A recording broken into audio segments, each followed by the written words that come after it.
الشیطان الرجیم بسم اللہ الرحمن الرحیم الحمد للہ رب العالمین وصلی اللہ علی سیدنا محمد وآلہ الطیبین الطاہرین اللہم صلی علی محمد وآل محمد۔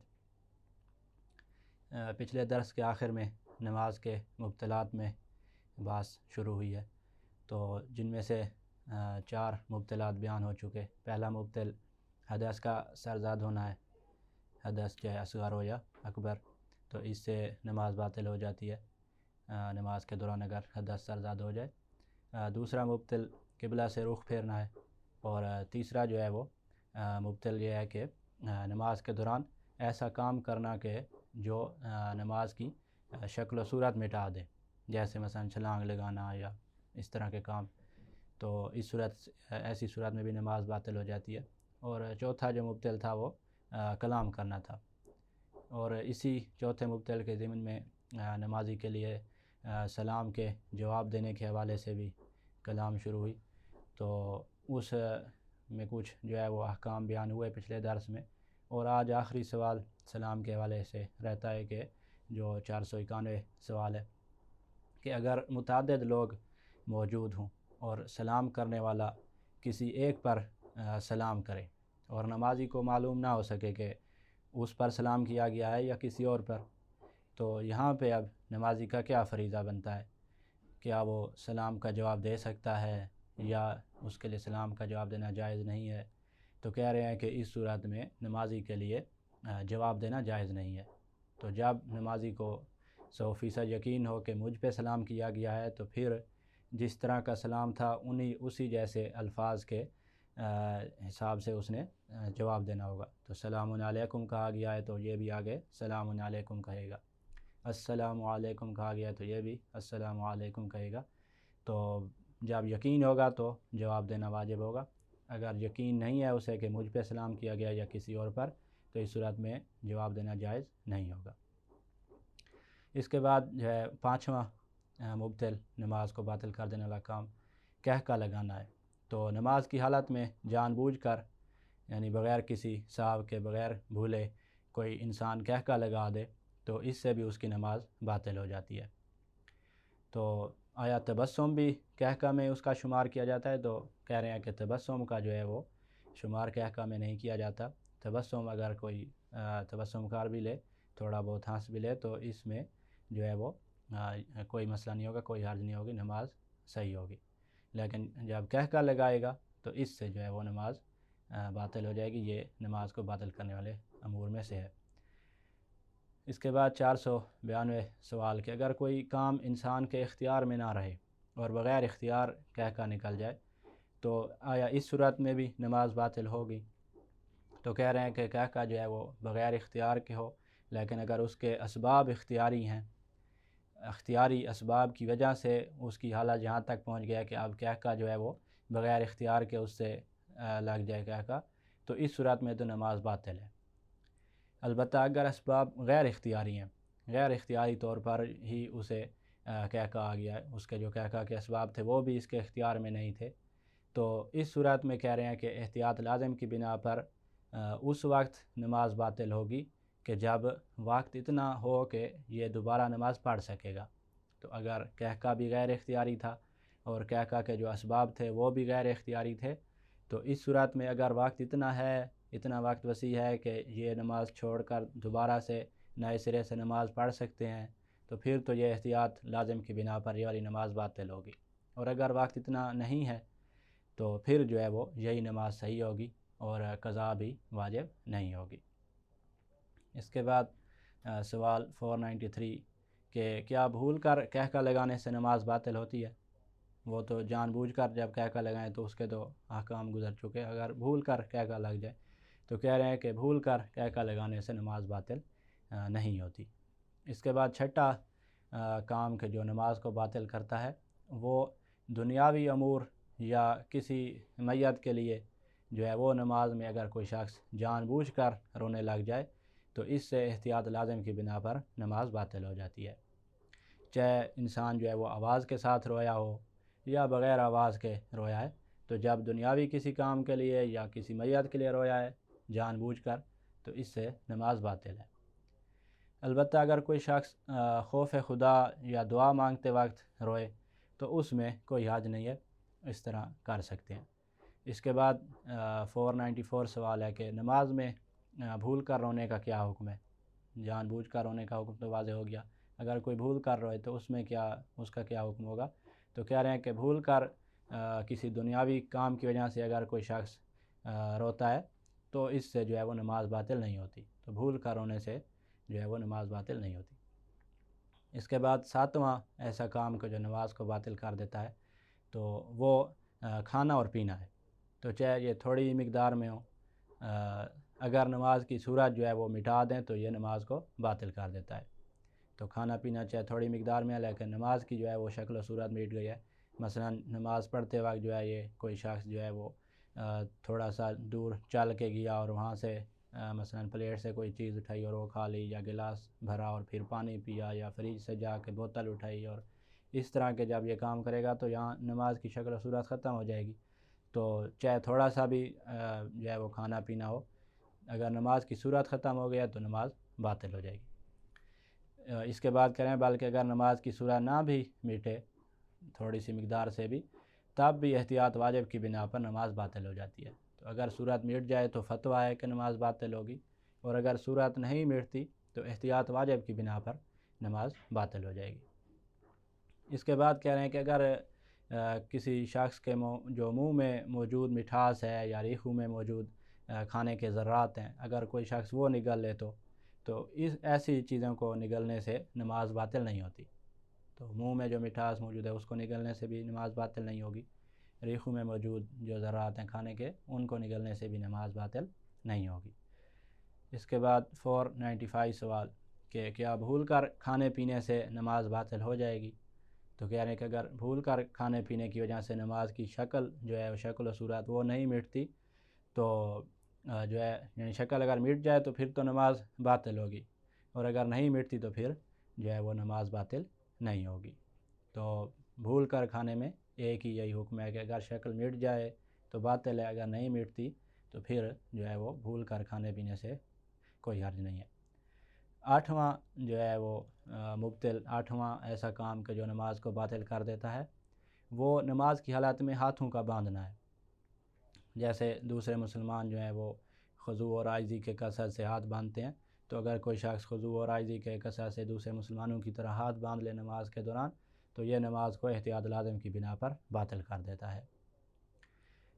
496 سوال میں پوچھ رہے ہیں کہ بھول کر یا تکیہ کی وجہ سے اگر ہاتھ باندھنے پڑ جائیں، بھول کر کسی نے باندھ لیا یا تکیہ کی وجہ سے اسے باندھنے پڑ جائیں تو اس کا کیا حکم ہوگا؟ تو اگر بھول کر کسی نے جو ہے ہاتھ باندھے ہیں یا تکیہ کی وجہ سے اسے جو ہے وہ ہاتھ باندھنا پڑ جائیں تو اس سے نماز باطل نہیں ہوتی۔ جان بوجھ کر اگر کوئی ہاتھ باندھے گا تو اس سے احتیاط لازم کی بنا پر نماز باطل ہوتی ہے۔ 9واں کام جو نماز کو باطل کر دیتا ہے وہ سورہ فاتحہ کے بعد اگر ماموم جو ہے وہ امام کی جو ہے الحمد سورہ فاتحہ کو مکمل کرنے کے بعد اگر لفظ آمین کہہ دے ماموم تو ماموم کی نماز یقیناً باطل ہو جاتی ہے، فتویٰ ہے۔ تو جو شخص جماعت کے ساتھ نماز پڑھ رہا ہے تو امام نے جیسے ہی الحمد مکمل کی، سورہ فاتحہ مکمل کی، اس کے فوراً بعد اگر کوئی آمین کہتا ہے تو اس کی فتویٰ ہے کہ نماز باطل ہے۔ اور اگر خود امام جو ہے وہ اگر آمین کہہ دے الحمد مکمل کرنے کے بعد، سورہ فاتحہ مکمل کرنے کے بعد وہ اگر آمین کہتا ہے، یا کوئی اکیلا نماز پڑھ رہا ہے، منفرد ہے، انفرادی طور پر نماز پڑھ رہا ہے، تو اگر وہ جو ہے سورہ فاتحہ مکمل کرنے کے بعد آمین کہہ دے تو ان دونوں کی بھی، امام کی بھی اور جو اکیلا نماز پڑھ رہا ہے، ان دونوں کی بھی احتیاط لازم کی بنا پر جو ہے وہ نماز باطل ہوگی۔ البتہ فتویٰ جو ہے وہ فقط اس کے لیے ہے کہ جو معموم ہے اور وہ اگر امام کے سورہ فاتحہ مکمل کرنے کے بعد آمین کہہ دے تو اس میں فتویٰ ہے کہ اس کی نماز باطل ہوگی۔ امام اگر کہتا ہے یا اکیلا جو منفرد ہے نماز پڑھ رہا ہے وہ اگر کہتا ہے تو اس سے احتیاط لازم کی بنا پر نماز باطل ہوگی۔ اس کے بعد 497 سوال کہ اگر بھول کر یا تکیہ کی وجہ سے کوئی آمین کہے تو اس کی نماز کا کیا حکم ہے؟ تو کہہ رہے ہیں کہ بھول کر یا تکیہ کی صورت میں آمین کہنے سے نماز باطل نہیں ہوتی۔ اس کے بعد 498 سوال کہ نماز مکمل ہو جانے کے بعد اگر کسی کو شک ہو کہ نماز صحیح پڑھی ہے یا نہیں، تو اب اس کی نماز کا کیا حکم ہے؟ تو کہہ رہے ہیں کہ اگر نماز کسی شخص نے مکمل کر لی ہے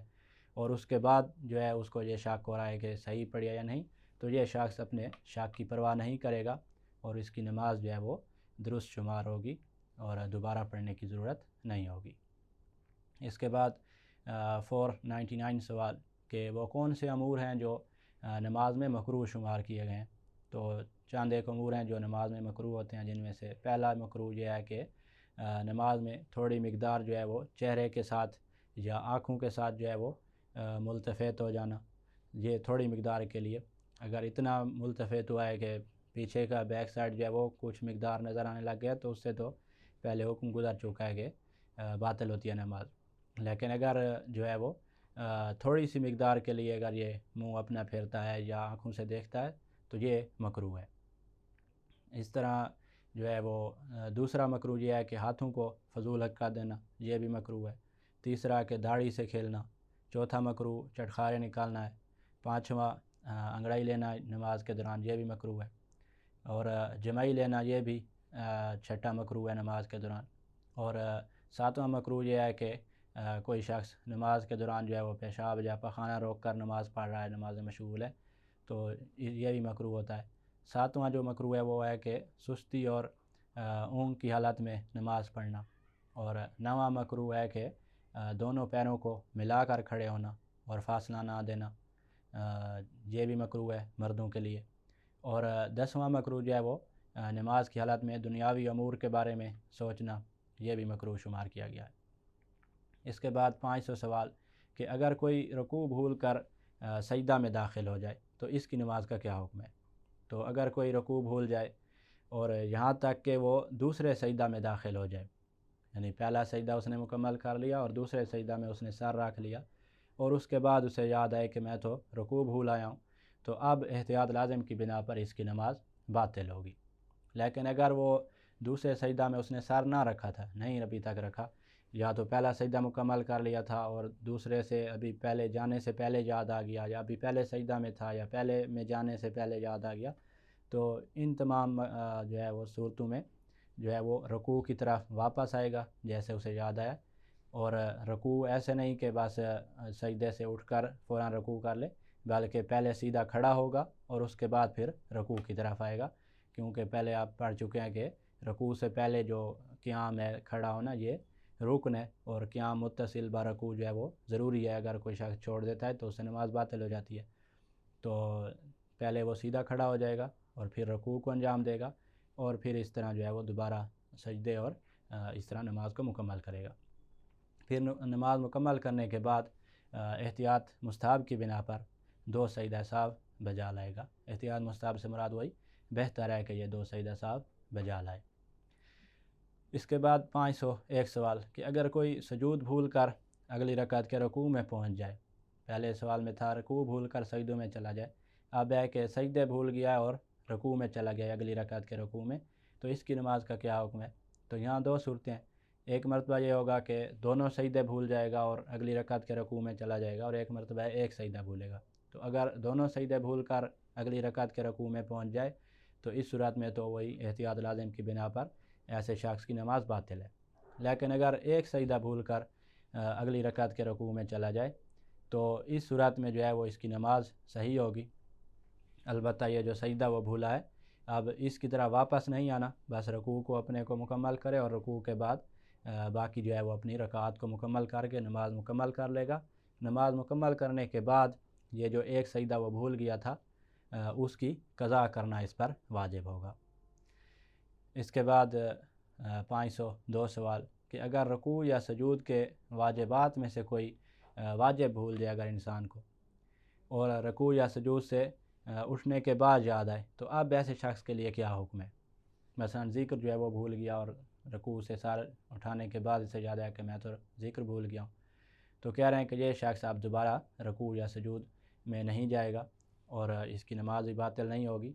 لہذا جو ہے یہ اپنی نماز کو مکمل کرے گا اور اس پر دوبارہ پڑھنا ضروری نہیں ہے۔ اس کے بعد 503 سوال کہ اگر کسی کو نماز کا سلام بھول جائے تو اب اس کا کیا وظیفہ ہے؟ تو اگر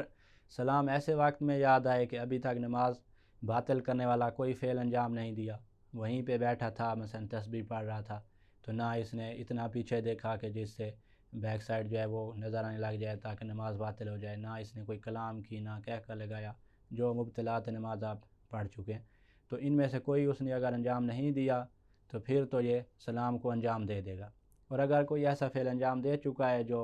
نماز کو باطل کر دیتا ہے تو پھر اب اسے جو ہے وہ سلام دوبارہ پڑھنے کی ضرورت نہیں ہے، اس کی نماز صحیح ہے۔ البتہ مستحب یہ ہے کہ جو ہے وہ دوبارہ جو ہے وہ نماز کو یہ انسان پڑھ لے،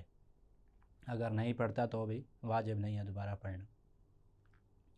اس کے بعد نماز میں خلل کا حکم بیان ہو رہا ہے، تو 504 نمبر سوال میں ہے کہ اگر کوئی آدمی جان بوجھ کر نماز کی کوئی جزء یا شرط چھوڑ دے تو اس کی نماز کا کیا حکم ہے؟ تو کہہ رہے ہیں کہ اس صورت میں اس کی نماز باطل ہے، چاہے جو اس نے جزء یا شرط چھوڑی ہے وہ چاہے ایک حرف ہی کیوں نہ ہو یا قرات کی ایک حرکت ہی کیوں نہ چھوڑی ہو،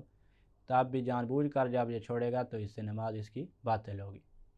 اور اسی طرح اگر کوئی جزء زیادہ کر دے، چاہے وہ قول ہو، کوئی لفظ ہے یا کوئی فعل ہے، کوئی کام اس نے زیادہ کر دیا، کوئی مثلا رکوع 2 کر دیے یا مثلا اس طرح الحمد جو ہے وہ الحمد اور سورہ ایک پڑھنی تھی، اس نے 2 مرتبہ الحمد پڑھ دی مثلا، تو اس صورت میں بھی جب جان بوجھ کر کوئی قول ہے، کوئی فعل ہے، جو بھی چیز اس کو یہ جب یہ زیادہ کرے گا نماز میں تو اس سے بھی نماز باطل ہو جائے گی۔ اور اس میں کہہ رہے ہیں کہ کوئی فرق نہیں ہے زیادہ کرنے میں، چاہے وہ رکن کی زیادتی کی ہو یا غیر رکن کی، چاہے رکوع کو زیادہ کیا ہے یا الحمد کو زیادہ کیا ہے، رکوع رکن ہے اور الحمد رکن نہیں ہے، تو جس کی بھی زیادتی کرے گا جان بوجھ کر اگر اس نے زیادتی کی ہے تو اس سے بھی نماز باطل ہوگی۔ اس کے بعد 505 سوال کہ اگر کوئی بھول کر کسی جزء کی زیادتی کر دے تو اس کی نماز کا کیا حکم ہے؟ تو پہلے تو جان بوجھ کر زیادتی یا کمی کا حکم بیان ہو چکا، اب ہے کہ بھول کر کسی جزء کی زیادتی کی ہے، تو کہہ رہے ہیں کہ اگر بھول کر پوری رکعت کا اضافہ کر دے کوئی شخص، یا بھول کر ایک رکوع کا اضافہ کر دے، یا بھول کر 2 سجدوں کا اضافہ کر دے تو اس صورت میں تو نماز باطل ہوگی۔ اور اگر کوئی ان کے علاوہ کوئی واجبات کا بھول کر اضافہ ہوا ہے یا باقی اجزاء کا تو اس سے جو ہے وہ نماز باطل نہیں ہوگی۔ اس کے بعد 506 سوال کہ اگر کوئی بھول کر کسی جزء کو کم کر دے تو اس کی نماز کا کیا حکم ہے؟ تو اگر جزء کے محل سے تجاوز کرنے کے سے پہلے اس کو یاد آئے،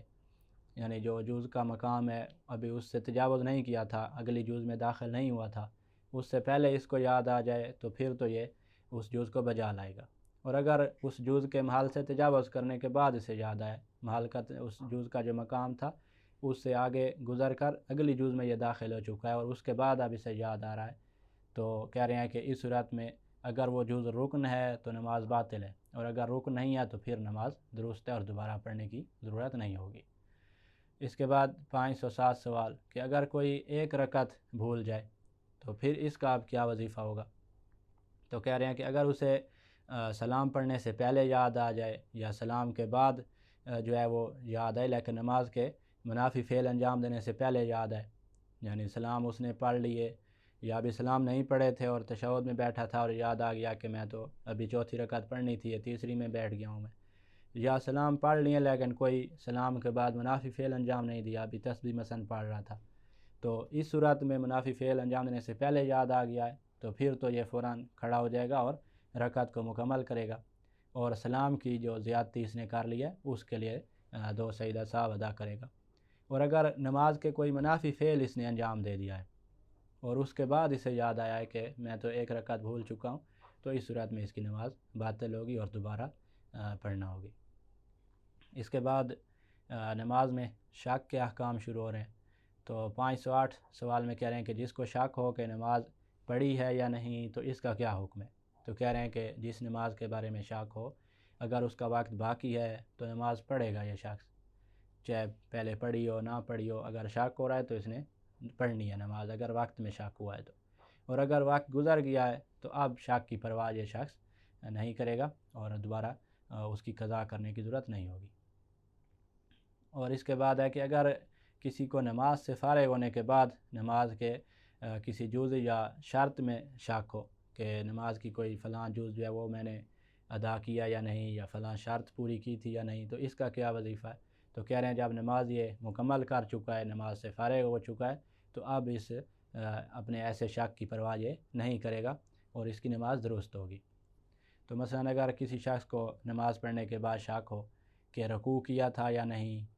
یا خود سلام کے بارے میں شک ہو جائے کہ سلام پڑھا تھا یا نہیں پڑھا تھا، تو اب ایسے شک کی یہ پرواہ نہیں کرے گا اور نماز اس کی درست ہے اور دوبارہ پڑھنے کی ضرورت نہیں ہوگی۔ اس کے بعد 509 سوال کہ کثیر الشک کا کیا وظیفہ ہے؟ تو کثیر الشک جو ہے وہ اپنے شک کی پرواہ نہیں کرنی چاہیے اسے، اس کا وظیفہ یہ ہے کہ وہ اپنے شک کی پرواہ نہ کرے، چاہے اس کا شک جو ہے وہ رکعات کے تعداد کے بارے میں ہو کہ کون سی رکعت میں ہوں، یہ شک ہو گیا ہے پتہ نہیں چوتھی رکعت میں ہوں یا تیسری میں، یا جو ہے وہ افعال میں شک کر رہا ہے کہ پتہ نہیں میں نے ابھی رکوع انجام دیا یا نہیں دیا، سجدے انجام دیے یا نہیں دیے، یا شرائط میں اسے شک ہو جائے کہ مثلا جو ہے وہ قبلہ کی طرف رخ میں نے کیا ہوا تھا، یا مثلا وضو کے طہارت کے ساتھ تھا یا نہیں تھا، جو نماز کی شرائط ہے۔ تو اپنے چاہے یہ رکعات کی تعداد میں شک تھا، افعال میں شک ہوا ہے، شرائط میں شک ہوا ہے، تو یہ اپنے شک کی پرواہ نہیں کرے گا، کثیر الشک۔ اس کے بعد 510 سوال ہے کہ کثیر الشک کہتے کسے ہیں، اس کی تعریف بیان کریں۔ تو کثیر الشک جو ہے وہ ایسا آدمی ہوتا ہے کہ جس کو بہت زیادہ شک ہوتا ہے، تو اپنے جیسے جو اس کے لوگ ہیں ان کی بنسبت اسے جو ہے ان سے زیادہ اسے شک ہوتا ہے۔ تو عام لوگوں کو مثلا جو ہے وہ دن میں مثلا ایک بار شک ہوگا، یا 5 نمازوں میں ایک نماز میں کسی جگہ پہ شک ہوگا، تو اس کو جو ہے وہ کہہ رہے ہیں کہ ہر 3 نمازوں میں سے جو ہے وہ ایک نماز میں اسے شک ہو جاتا ہو۔ تو جس شخص کو ہر 3 نمازوں میں کسی ایک نماز میں شک ہو جاتا ہے، تو ایسے شخص کو جو ہے ہم کثیر الشک کہتے ہیں۔ تو جب کوئی شخص کثیر الشک بن جائے گا تو اس کے یہی اپنے احکام ہے، تو اس نے اپنے شک کی پرواہ نہیں کرنی۔ جو کثیر الشک نہیں ہے تو اس کے پھر اس نے کسی جگہ پہ شک کی پرواہ کرنی ہوگی، کہیں نہیں کرنی ہوگی، تو ان کے علیحدہ سارے ہر مسئلہ کے حساب سے حکم ہوگا۔ اس کے بعد 511 سوال کہ اگر نماز جماعت میں امام جماعت کی جو رکعات ہیں ان کی تعداد میں جو ہے وہ شک کرنے لگ جائے، تو اب جو ہے وہ اس کا کیا وظیفہ ہوگا امام جماعت کو؟ امام جماعت کا کیا وظیفہ ہے اس کی جب اسے شک ہو جائے کہ میں کون سی رکعت میں ہوں؟ تو اس کہہ رہے ہیں کہ نماز جماعت کی حالت میں امام اپنے شک کے بارے میں جو اس کے مقتدی ہیں ان پر بھروسہ کر سکتا ہے۔ تو اگر مثلا وہ بیٹھ گیا جب کہ اٹھنا تھا چوتھی رکعت کے لیے، اور وہ چوتھی سمجھ کے وہی تیسری میں بیٹھ گیا اور بس تشہد اور سلام کی نیت سے، تو پیچھے سے مقتدی نے مثلا سبحان اللہ کہا، تو اب یہ اسے پتہ چل گیا کہ ہم نے چوتھی کے لیے کھڑا ہونا ہے، تو یہ ان پہ بھروسہ کر کے چوتھی کے لیے کھڑا ہو جائے گا۔ اسی طرح مقتدی کو اگر شک ہو جائے تو وہ بھی اپنے شک میں امام پر بھروسہ کر سکتا ہے۔ اس کے بعد 512 سوال کہ مستحب نماز کی رکعات میں اگر کسی شخص کو جو ہے وہ شک ہو جائے تو اس صورت میں اس کا کیا وظیفہ ہوگا؟ تو کہہ رہے ہیں کہ مستحب نمازوں میں رکعات کی تعداد کے بارے میں اگر شک ہو تو اقل پر بنا رکھ سکتے ہیں، یعنی اقل سے مراد کم پر بنا رکھ سکتے ہیں۔ تو اگر مثلا مجھے شک ہوا ہے کہ میں پہلی رکعت میں ہوں نافلہ کی یا دوسری رکعت میں ہوں، تو میں پہلی رکعت پر بنا رکھ سکتا ہوں، اور اسی طرح اکثر پر بھی بنا رکھ سکتا ہوں، یہ بھی میں کر سکتا ہوں کہ میں کہوں کہ میں دوسری رکعت میں ہوں۔ لیکن اکثر پر بنا رکھنے کی ایک شرط ہے کہ اگر اکثر پر بنا رکھنا نماز کو باطل نہ کر دے تب جو ہے ہم اکثر پر بنا رکھ سکتے ہیں، اگر نماز کو باطل کر رہا ہو تو پھر اقل پر ہی بنا رکھیں گے۔ کیسے؟ مثلا کہ اگر صبح کے نوافل میں کسی کو شک ہو کہ آیا وہ دوسری رکعت پڑھ رہا ہے یا تیسری رکعت پڑھ رہا ہے، تو اب اگر وہ تیسری پر بنا رکھتا ہے، زیادہ پر اکثر پر بنا رکھتا ہے، تو اس سے تو اس کی نماز باطل ہو جائے گی۔ تو اس صورت میں اب وہ دوسری پر ہی بنا رکھے گا، اقل پر ہی بنا رکھے گا، کم پر ہی بنا رکھے گا۔ ہاں، جب اکثر پر بنا رکھنے سے نماز باطل نہ ہوتی ہو، جیسے پہلی مثال میں نے بیان کی کہ پہلی اور دوسری کے بارے میں شک ہو، تو اب وہ دوسری پر بھی بنا رکھ سکتا ہے، اکثر پر بنا رکھ سکتا ہے۔ اس کے بعد انشاءاللہ اگلے درس میں بیان کریں گے۔ والحمدللہ رب العالمین۔